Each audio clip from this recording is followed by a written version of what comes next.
Hi, this is Flatsoid FE, and today I'm going to have a presentation on just the introduction of gas laws, just the little foundation to see if any of you actually have an understanding of why gas laws operate as they do and how the gas laws relate into reality.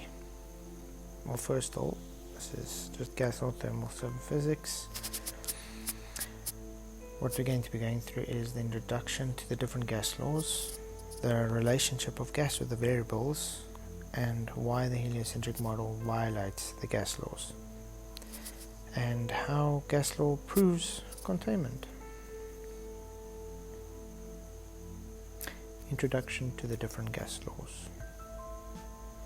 What are gas laws?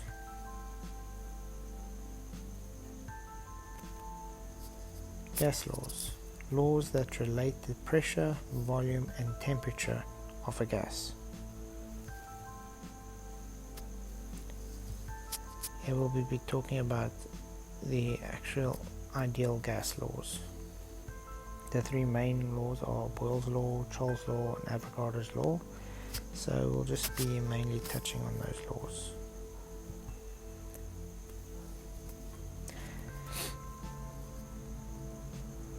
Okay, this is usually the assumed gas behavior of an ideal gas, which is a large number of identical molecules. The volume of molecules are negligible. The motion is random and moving in all directions. All collisions are elastic. They're non-bonding. No forces between molecules, and gas never loses energy completely. Now, how do we know when it's not an ideal gas? Well, gases are heavily compressed, so let's take a compressor for instance, a spray compressor. When it's compressing that energy so much into the compressor that it's going to push the molecules much closer together, and this is almost that it's going to almost go to a phase change. So all the internal energy is also going to come from EK, that's kinetic energy. And so what happens is it's not going to have any forces between the molecules because they're so closely together, and the volume of the molecules won't be negligible anymore because they're also so compressed. So that is when it's no longer an ideal gas. Here we're going to be talking about Boyles Law. It's the volume and temperature.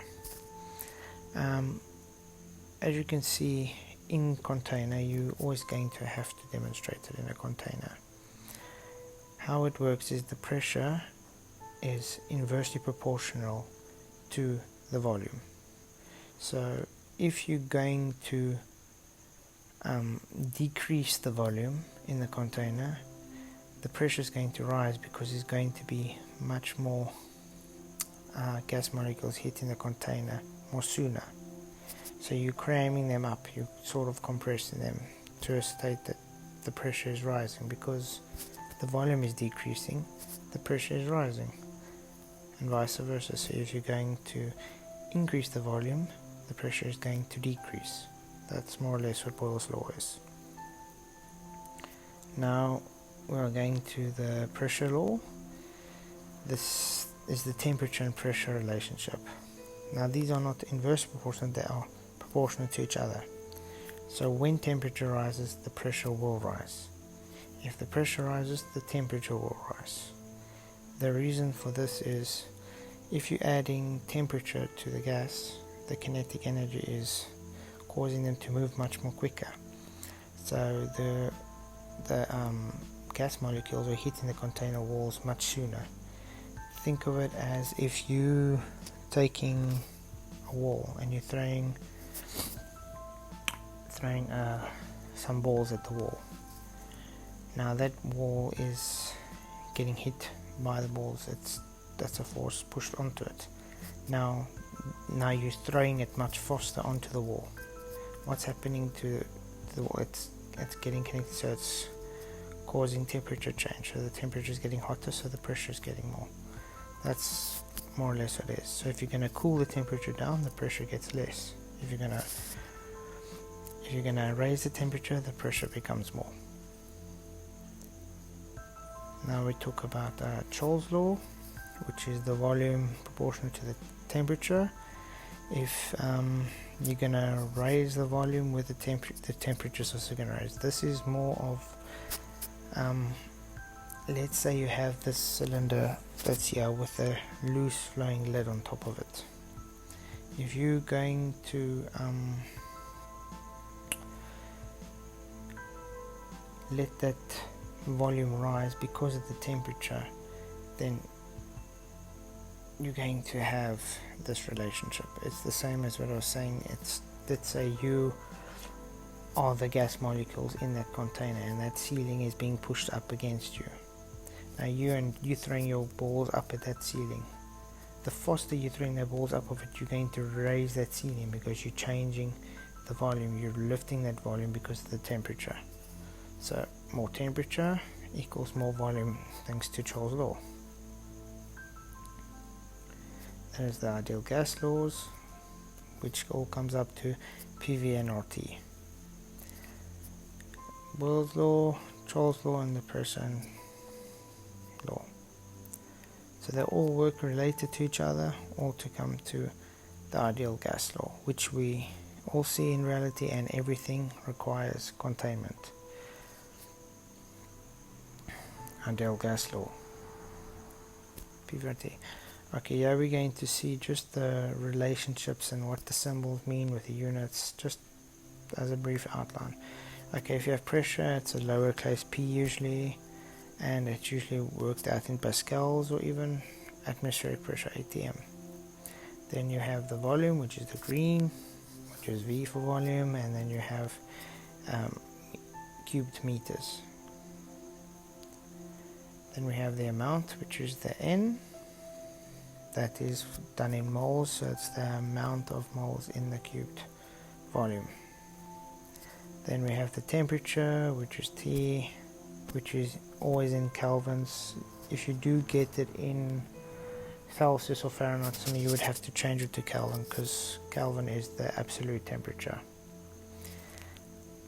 Now with the R, that's the gas constant.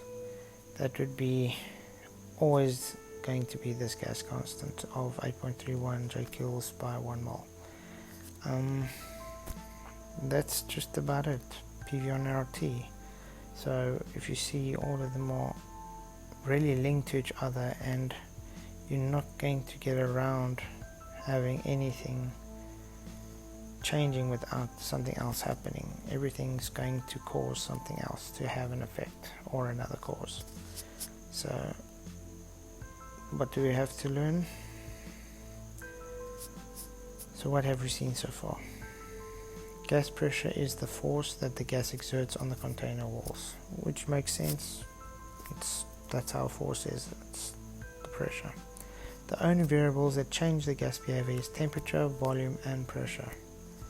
Yep, note there you don't see any gravity, just the temperature, volume, and pressure. There's always a proportional relationship between these variables, yes, as we've seen. Gravity has no effect on direction of gas, which is also true. If there was, you would at least have an equation, and according to physics, gravity does not have any directional flow on gas. So if you're going to come and with a story with, well, gravity does this to gas and stuff, I suggest you go learn physics 101. Why the heliocentric model violates natural law? Well, that's simple. Let's see. Well, first we have to understand what the heliocentric model claims. The claim is the Earth is an open system floating in space. You've all seen that big blue ball, Earth circle, floating around in space without a container. Well, that's what they claim.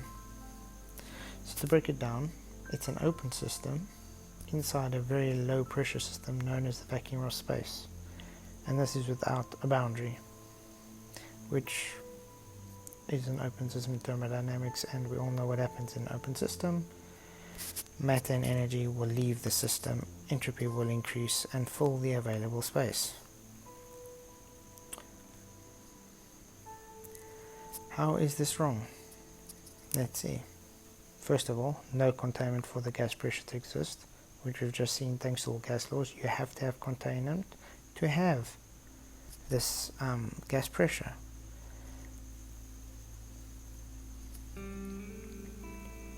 No barrier to stop entropy increase. The concept of gravity has no effect on the direction of gas that you've been going through, so there is nothing to hold the gas down. So it's very wrong. They claim that temperature change through altitude from hot to cold to hot, thus violating volume increase of gas. Yes, even this violates the laws, as well as we've just seen. If the temperature does go up, the volume is going to increase. And since we've seen, and it's claimed that in the thermostat gets back up to 2000 degrees, you cannot claim that there's not going to be any gas particles up there, so no pressure anymore. This is false, because those gases are going to have more kinetic energy, and thus they're going to be hitting and colliding with other gas particles that are even lower or higher than that, and that is going to cause a chain reaction which is going to have more energy, and thus you would have, well, entropy increase. So yes, according to your model and according to physics, your model violates this simple gas law.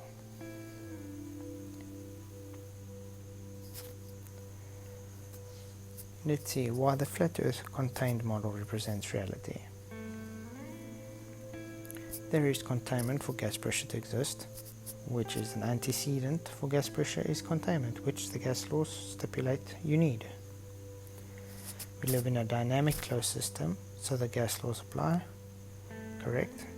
If you don't understand what a dynamic system is, I suggest you go out and do research on it. A dynamic system, just in short, is more or less all the gases are being produced and recycled and cycled up from ground level, and that's the reason why we have pressure gradients in our contained system, because it's going through a cycle, and because it's been created at bottom level and it's heating up and cooling down and heating up and cooling down, thus volume change, pressure change, and so forth.